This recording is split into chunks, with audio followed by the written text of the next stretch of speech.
आज का हमारा क्लास स्टार्ट करते हैं। आज का हमारे इस क्लास में हम लोग एक अलजेब्रा का एक न्यू टॉपिक स्टार्ट करने जा रहे हैं, system of linear equation. Algebra में 4 टॉपिक हम लोग को पढ़ना था, जिसमें कि मैट्रिसेस पढ़ना था, determinant, system of linear equation, adjoint of matrices ए। तो हमारे एक क्लास में चल रहा है मैट्रिसेस, और यहाँ एक न्यू क्लास स्टार्ट करने जा रहे हैं जिसमें हम लोग system of linear equation complete करेंगे। इस क्लास में अगर जैसे ही सिस्टम ऑफ लीनियर इक्वेशन हमारा कंप्लीट होता है, इसके बाद तुरंत ही हम लोग एडजॉइंट ऑफ मैट्रिसेस यहाँ से कंप्लीट करेंगे। अगर वहाँ पे अगर मैट्रिसेस का टॉपिक जो है वो अगर कंप्लीट हो जाएगा, उसके बाद हम उसमें डिटरमिनेंट स्टार्ट कर देंगे। तो चलिए, अगर ये आप लोग ये टॉपिक अगर पढ़ते हैं, अगर क्वेश्चन बनाना सीख जाते हैं, ये आपको 6 मार्क्स एग्जाम में आपको गेन कराएगा। तो चलिए, इस चैप्टर को स्टार्ट करने से पहले इसका कुछ डेफिनेशन है, तो उस डेफिनेशन को हम लोग क्लियर करते हैं। उसके बाद हम लोग स्टार्ट करेंगे इसमें कैसे सोल्व करेंगे, उसका प्रोसेस क्या है वो चीज़ हम लोग क्लियर करेंगे। तो पहला डेफिनेशन होगा इसका कंसिस्टेंट सिस्टम ऑफ इक्वेशन। तो बस डेफिनेशन इसका एक्सप्लेन कर लेते हैं, उसके बाद क्या करना है, कैसे क्वेश्चन सोल्व करना, वो मेरे पे छोड़िए। Consistent system of equation. Consistent system of equation का मतलब क्या है? कंसिस्टेंट सिस्टम ऑफ इक्वेशन का मतलब क्या है? तो देखिए क्या है। A given system of equation, a given system of equation,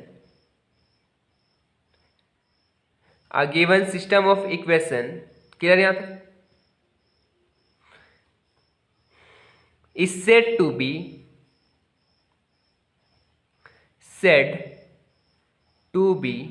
consistent if कब it has one or more solution। जब इसके पास एक से ज्यादा सॉल्यूशन होगा, अगर कोई भी क्वेश्चन होगा, उसका एक से ज्यादा अगर सॉल्यूशन हो रहा है, मतलब ये कंसिस्ट करेगा, मतलब उसको सॉल्व करेंगे। और हमारा next topic inconsistent of system of equation क्या है? Inconsistent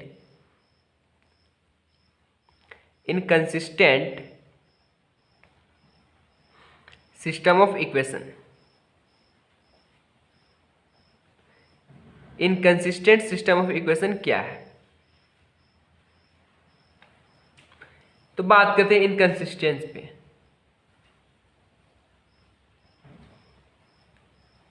A given system of equation, a given system of equation is said to be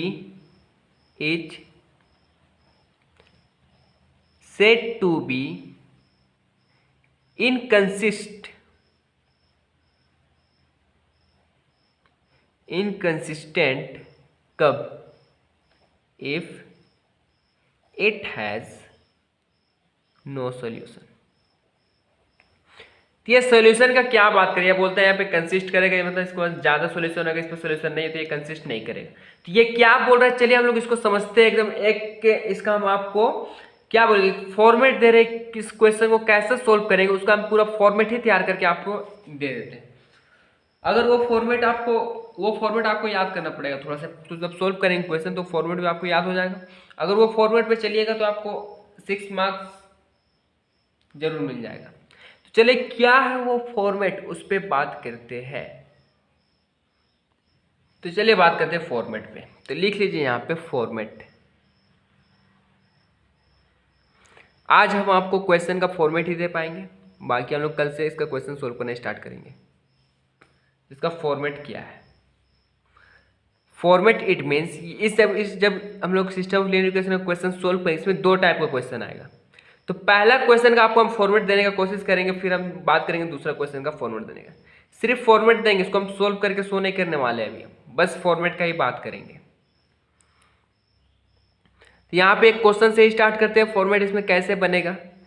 एक क्वेश्चन मान लेते हैं 2x + 5y, 2x + 5y = 1 है। और एक मान लेते हैं 3x + 2y = 7 है।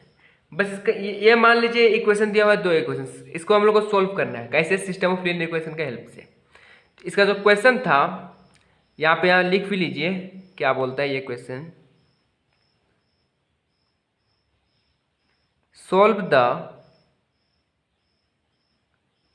System of linear equation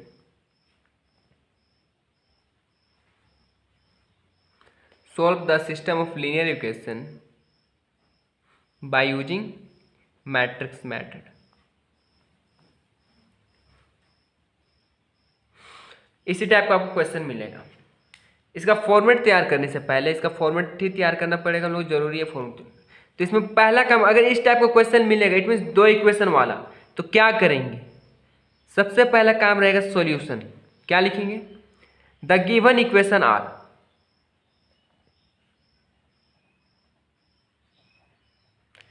the given equation are, जो इक्वेशन दिया हुआ उसको लिख लीजिए, 2x plus 5y equal to 1 and 3x plus 2y equal to 7, दो इक्वेशन दिया गया है। इतना लिखने के बाद क्या करेंगे, इतना लिखने के बाद यहाँ पे कीजिएगा लेट, अपने से करना है, ए एक मैट्रिक्स माने, यहाँ पे इक्वेशन के गो है, दो गो, इट मीन्स यहाँ दो इक्वेशन है, it means 2 rows and 2 column, 2x2 order का मैट्रिक्स बनेगा। कितना इक्वेशन के हिसाब से, अगर यहाँ 3 इक्वेशन रहता यहाँ पे 3x3 ऑर्डर का बनता, तो यहाँ पे क्या है 2 इक्वेशन। तो अब यहाँ पे देखना, यहाँ पे एलिमेंट क्या है 2, तो यहाँ पे 2 लिखिए, यहाँ पे क्या है 5 3 है, 3 लिखिए, 1 है 1 लिखिए। अगर यहाँ पे माइनस होता तो माइनस भी लिखना पड़ता। या मैट्रिसेस ए मान लिए। अब बात करते हैं हम लोग, यहाँ पे क्या है वेरिएबल देखिए ना, x है और y है। अगर यहाँ पे 3 रहता, यहाँ पे 3 रहता तो यहाँ पे क्या पे x हुआ, तो यहाँ पे क्या मानेंगे x equal to x and y, ये आप मान लिए। एंड लास्ट मानना पड़ेगा आपको b इक्वल टू a मान लिए, x मान लिए, अपने से b इक्वल टू क्या मानेंगे, इसका जो रिजल्ट है 1 और 7, तो आप लिखिए 1 एंड 7। इतना लिखने के बाद आप क्या कीजिएगा, इतना लिखने के बाद बोलिएगा so the given equation are in matrix form. ये इक्वेशन क्या है, मैट्रिक्स फॉर्म में। अगर मैट्रिक्स फॉर्म में है इट मीन्स कहने के देयरफॉर, अगर मैट्रिक्स फॉर्म में है तो इसका मतलब क्या है, a इंटू एक्स, मतलब a को x से मल्टीप्लाई करें तो रिजल्ट क्या देगा b। This implies that x equal to क्या होगा, b बाय a होगा। इसको हम लोग क्या लिख सकते हैं, इसको लिख सकते हैं x into A inverse b, लिख सकते हैं, a ऊपर कर दी। इसको इक्वेशन 1 मानना पड़ेगा, इतना करना पड़ेगा। इतना करने के बाद आप यहाँ पे लिखिएगा, जैसे ही यहाँ पे आप इतना लिख लिए तो सबसे पहला काम आपका होगा, आप यहाँ पे क्या करना पड़ेगा, वी नो दैट, एक फॉर्मूला आप याद कर लीजिए अभी के लिए, A inverse equal to 1 by determinant of A into adjoint of A, determinant of A into adjoint of A, इसको इक्वेशन 2 मानिए। अब यहाँ पे बात किया डिटर्मिनेंट का, यहाँ पे जितना जरूरत होगा उतना ही इसमें एक्सप्लेन किया। बाकी डिटर्मिनेंट का चैप्टर में एक एक टॉपिक कैसे डिटर्मिनेंट निकालते हैं, कैसे सोल्व करते हैं, वो हर एक चीज एक्सप्लेन किया जाएगा। तो यहाँ पे डिटर्मिनेंट का बात किया है। तो अब यहाँ पे देखिए हम लोग को क्या क्या चाहिए, एक डिटर्मिनेंट चाहिए पहला, इस इक्वेशन को सेटिस्फाइड करने के लिए हम लोग को क्या क्या चाहिए उस पर बात कर रहे हैं। यहाँ पे x इक्वल टू होगा, इस x को निकालने के लिए, x और y का वैल्यू निकालने के लिए हमें क्या क्या चाहिए, a इनवर्स चाहिए और b तो हम लोग को दिया गया। तो a इनवर्स कहाँ से निकलेगा, 1 बाई डिटर्मिनेंट से, डिटर्मिनेंट नहीं है। तो अब इसके बाद लिखिएगा now determinant of a equal to, जो हमारे यहाँ पे दिया गया है 2 5 3 1, डिटर्मिनेंट का लिखेंगे कैसे, यहाँ पे क्लोज नहीं करना है, क्लोज करेंगे तो मैट्रिक्स हो जाएगा 2 3 5 1, ये हमारा डिटर्मिनेंट। इतना लिखने के बाद क्या कीजिएगा, इतना लिखने के बाद this implies that determinant of A, ये इससे मल्टीप्लाई करेगा, ये इससे मल्टीप्लाई करेगा, इट मीन 2 1 जा 2। अब यहाँ पे लेकिन आपको माइनस यहाँ पे देना पड़ेगा, यहाँ पे -8 होता है, तो 5 3 जा 15 इक्वल टू, इसको सोल्व कीजिएगा तो इसका रिजल्ट क्या आएगा उस पर बात करना पड़ता है हमको। इसको सब सोल्व कीजिएगा तो यहाँ पे क्या आएगा -13। ये 0 के बराबर है नहीं है, तो यहाँ पे लिखिएगा which is does not equal to 0। अगर 0 के बराबर नहीं है यहाँ पे क्या लिखिएगा, a is an invertible, a is an invertible. It means A इसमें क्या कंसिस्टेंस पढ़े थे ना, तो वही की बात की, a is an consistence. It means a हमारा कंसिस्टेंस है, मतलब इसके आगे इसको सोल्व करेंगे। तो यहाँ पे देखने वाली क्या बात है, यहाँ पे भी 1 कर लीजिए आप, यहाँ पे लोग 1 लिखे तो यहाँ पे भी 1 कर लीजिए। अब इतना करने के बाद अगर ये इनवर्टिबल इट मीन्स कंसिस्ट कर रहा है, इसको आगे सोल्व करेंगे। आगे क्या लिखेंगे, the cofactor of determinant A R given by, cofactor of determinant A R given by, इसमें क्या कितना एलिमेंट है, 4 एलिमेंट है, a11 a12 a21 a22। यहाँ पर इसमें लिखना पड़ेगा आपको a11 a12 a21 a22, तो इससे आपका कोफैक्टर आपको मिलेगा। a11 a12 it means a11 it means पहला रो पहला कॉलम, पहला रो और पहला कॉलम को छिपा दीजिए, ये इसको और इसको छिपा दीजिए तो क्या बचा 1। तो यहाँ पे क्या होगा 1। कोफैक्टर कैसे निकालते हो आपको एक्सप्लेन कर रहे हैं। यहाँ पे 1 2 a12 तो पहला रो एंड दूसरा कॉलम, पहला रो एंड दूसरा कॉलम, तो क्या बचा 3। अब दूसरा रो और पहला कॉलम, दूसरा रो पहला कॉलम, तो क्या बचा 5। अब दूसरा रो और दूसरा कॉलम क्या बचा 2। अब यहाँ पे काम करना है आपको, अगर यहाँ पे जो 1 1 1 2 2 1 2 2 ये जो हमारा नंबर है अगर जोड़ेंगे, अगर इवन आएगा तो यहाँ पे प्लस ही रहेगा, प्लस का साइन होगा। अगर यहाँ पे जोड़ेंगे अगर ओड आता है तो यहाँ पे माइनस साइन हो जाएगा। ये बस फॉर्मेट समझ आ रहा है आपको, बाकी हम लोग जब क्वेश्चन सोल्व करेंगे तो आपका हर एक डाउट हम क्लियर करते हुए लिखेंगे।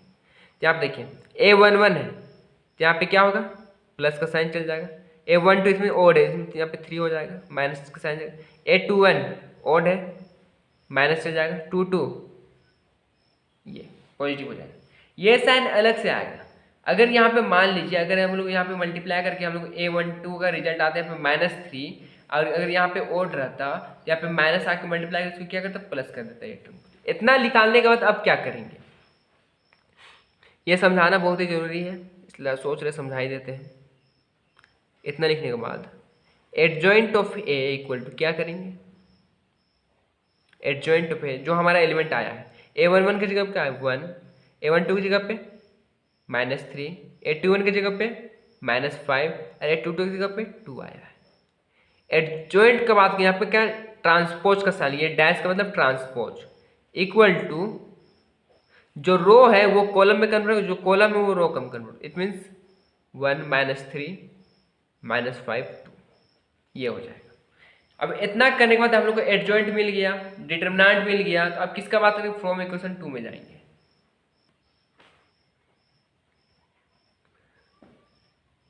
फ्रॉम इक्वेशन 2, इक्वेशन 2 क्या था, a inverse equal to 1 by determinant of a into adjoint of a। तो डिटरमिनेंट का this implies that a inverse equal to determinant का वैल्यू कितना आया था, डिटरमिनेंट का वैल्यू कितना आया था देखिए आप लोग, डिटरमिनेंट का वैल्यू आया था -13, एडजॉइंट का वैल्यू कितना आया था 1 -5 -3 2 इतना आया था। ये हमारा क्या हो गया a इनवर्स। अब a इनवर्स निकालने के बाद बात कीजिए आप किसमें, फ्रॉम इक्वेशन 1। अब इक्वेशन 1 में बात करते हैं। इक्वेशन 1 में बात करने के लिए आपको यहाँ पे क्या करना पड़ेगा, जो हम लोग को निकाले थे x इक्वल टू क्या लिखे थे a inverse into B, this implies that x equal to A inverse result क्या है 1 बाय -13 1 -5 -3 एंड 2। बी का जो हमारा रिजल्ट था 1 7। रिजल्ट थोड़ा सा चेंज होगा, क्यों होगा उसका भी रीजन, क्योंकि हम लोग क्वेश्चन में 2 था उसकी जगह पे 1 लिख के हमको बस इसका फॉर्मेट एक्सप्लेन करना था, इसलिए हम क्वेश्चन पर उतना ध्यान नहीं दिए। रिजल्ट इसलिए इसका रिजल्ट चेंज होगा, इसलिए घबराने की बात नहीं है। हमारा जब भी हम बोलें कि हाँ यहाँ से स्टार्ट करना है, यहाँ से नोट्स कर रहे हैं, यहाँ से एग्जाम्पल स्टार्ट हो रहा है, तो वहाँ से आप लोग हर एक रिजल्ट मैच कराते हुए चलेंगे। तो 1 डिवाइडेड बाई 1 बाई 13, इसका मल्टीप्लिकेशन चेक करना। तो मल्टीप्लिकेशन क्या होगा, ऑर्डर 2/2 ऑर्डर का, ये कितना ऑर्डर का है 2/1 का। तो प्री मल्टीप्लायर का कॉलम और पोस्ट मल्टीप्लायर का रो आपस में इक्वल, तो कौन सा ऑर्डर है 2/1 ऑर्डर का, इसमें 2 रोज एंड 1 कॉलम का आएगा। लिख लीजिए 1 1 जा 1 प्लस माइनस माइनस 5 7 जा 35 3 1 जा 3 -3 प्लस 14। रिजल्ट चेंज होगा, रिजल्ट मैच ना करे, बस आपको फॉर्मेट आपको समझ में आया ना, उतना ही काफ़ी है। बस आपको हमको फॉर्मेट ही एक्सप्लेन करना था। क्या होगा 34, यहाँ पे 14 3 11 कर लीजिए। दिस इम्प्लाइज डेट एक्स के टर्म पे क्या माने थे हम लोग उस पर बात करेंगे। एक्स के टर्म पे क्या माने एक्स वाई, यहाँ पे लिखिए एक्स वाई इक्वल टू -34 से 13 जो है दोनों टर्म पे डिवाइड होगा, तो -34/13, अब यहाँ पे -11/-13 ये डिवाइड होगा। अगर डिवाइड होके इसको अगर सोल्व कीजिएगा तो कुछ रिजल्ट आएगा, तो बस मेरा मकसद था आप लोग को इसका फॉर्मेट देना, वो हम फॉर्मेट दे दिए। तो इसके बाद क्या लिखेंगे, hence the value of x equal to -34/13 and y equal to 11/-13। ये क्वेश्चन बुक में ढूंढिएगा, अगर बुक में मिल भी जाता है, लेकिन हम क्वेश्चन गलत लिखने का आंसर इसका जो रिजल्ट वो गलत आया है। बस हम आपको फॉर्मेट समझाना चाहते थे कि हाँ ये क्वेश्चन को ऐसे सोल्व करना पड़ेगा। तो आप लोग को उम्मीद करते हैं इसका फॉर्मेट समझ में आ गया होगा। अगर आप लोग इतना सोल्व करते तो आपको कितना मार्क्स मिलेगा, 6 मार्क्स आप लोग का हाथ में आएगा। 6 मार्क्स आपके एग्जाम में कहीं नहीं रुकेगा, ये आपको 6 मार्क्स के लिए आपको पूछा ही जाएगा। एक क्वेश्चन कंफर्म है 6 मार्क्स के लिए। तो आप लोग आज से हम आपको इसका फॉर्मेट दे दिए, तो कल से हमारा जो इसका क्लास स्टार्ट होगा वो हम लोग का एग्जाम्पल से स्टार्ट होगा, एग्जाम्पल नंबर 1 से। जो मेरा फॉर्मेट देने का काम तो हम फॉर्मेट दे चुके हैं। तो मिलते हैं हमारे नेक्स्ट क्लास में एक नए एग्जाम्पल के साथ, स्टार्टिंग से नोट्स करते हुए चलेंगे। इसको भी आप लोग नोट्स कॉपी में लिख ही लेंगे, क्योंकि ये आपके लिए फॉर्मेट हो जाएगा। ये आपका फॉर्मेट है कि हम लोग को इस टाइप का क्वेश्चन सोल्व करना है। तो हम लोग एग्जाम्पल 1 से स्टार्ट करेंगे। एक्सरसाइज में 42 क्वेश्चन है, मे बी एग्जाम्पल में क्वेश्चन है may be 12, it means 54 question हम लोग को सोल्व करना है। 54 इट मीन्स डेली हम लोग एक क्वेश्चन ही सोल्व कर पाएंगे ज़्यादा से ज़्यादा। तो उम्मीद करेंगे कि एक एक्सरसाइज जल्दी समाप्त कर पाए हम लोग। चलिए मिलते हैं हमारे नेक्स्ट क्लास में, धन्यवाद।